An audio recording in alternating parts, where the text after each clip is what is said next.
திருவண்ணாமலை மாவட்டம் ஆரணியில் தொடரும் மணல் கொள்ளையை தடுக்க நடவடிக்கை எடுக்க வேண்டும் என அப்பகுதி மக்கள் கோரிக்கை விடுத்துள்ளனர். அது பற்றி ஒரு தொகுப்பு.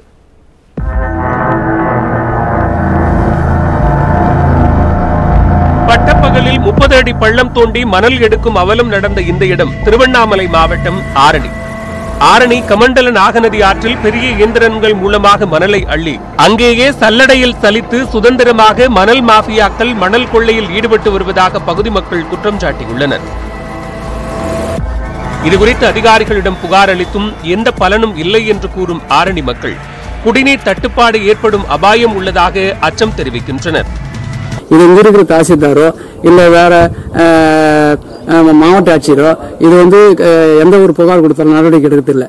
இது என்னன்னு கேட்டீங்கன்னாக்கா இப்படியே மணல் கொள்ளை அடிச்சுன்னு போனா வருங்காலத்துல நிலத்தடி நீர் மட்டம் கம்மியா போயிட்டு அதுல வறட்சி ஏற்பட்டு அதனால குடிநீர் பற்றாக்குறை ஏற்பட்டு ஒரு குடிநீர் பற்றாக்குறை ஏற்பட்டு விவசாயத்துக்கு நீர் பற்றாக்குறை ஏற்பட்டு பெரிய வறட்சி ஏற்படும் சூழ்நிலை நிலவுகிறது. மணல் கடத்தலில் ஈடுபடும் வாகனங்களை பறிமுதல் செய்ய வேண்டும், அபராதம் செலுத்தினாலும் வாகனத்தை விடுவிக்க கூடாது என்று உயர்நீதிமன்ற மதுரை கிளை பிறப்பித்த உத்தரவை அதிகாரிகள் காற்றில் பறக்கவிட்டதாக குற்றச்சாட்டு எழுந்துள்ளது. இது மதுரை உயர்நீதிமன்றம் ஒரு உத்தரவு போட்டிருக்கு. மணல் கடத்தல வாகனத்தை வெளியே விடக்கூடாது, சிறப்பு நீதிமன்றத்தில் ஒப்படைக்கணும் அப்படின்னு சொல்லிட்டு ஒரு உத்தரவு போட்டிருக்காங்க. ஆனால் இது வருவத்தில் இதை காற்றுல பறக்க விட்டு அவங்களே லஞ்சம் பெற்றுக்கொண்டு அந்த மணல் கடத்தல ஈடுபடுற வண்டியை லஞ்சம் வாங்கின்னு விட்டுறாங்க. இதனால திரும்ப அந்த மணல் கடத்தல ஈடுபடுறாங்க அந்த லாரி சம்பந்தப்பட்ட கடத்தல் மணல் கடத்துறவங்க.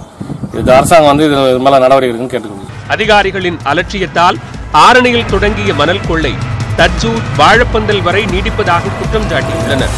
மௌனமாக இருக்கும் மாவட்ட நிர்வாகம் நடவடிக்கை எடுக்க வேண்டும் என்பதே அனைவரது எதிர்பார்ப்பு. நியூஸ் 18 தமிழ்நாடு செய்திகளுக்காக திருவண்ணாமலையிலிருந்து சதீஷ்.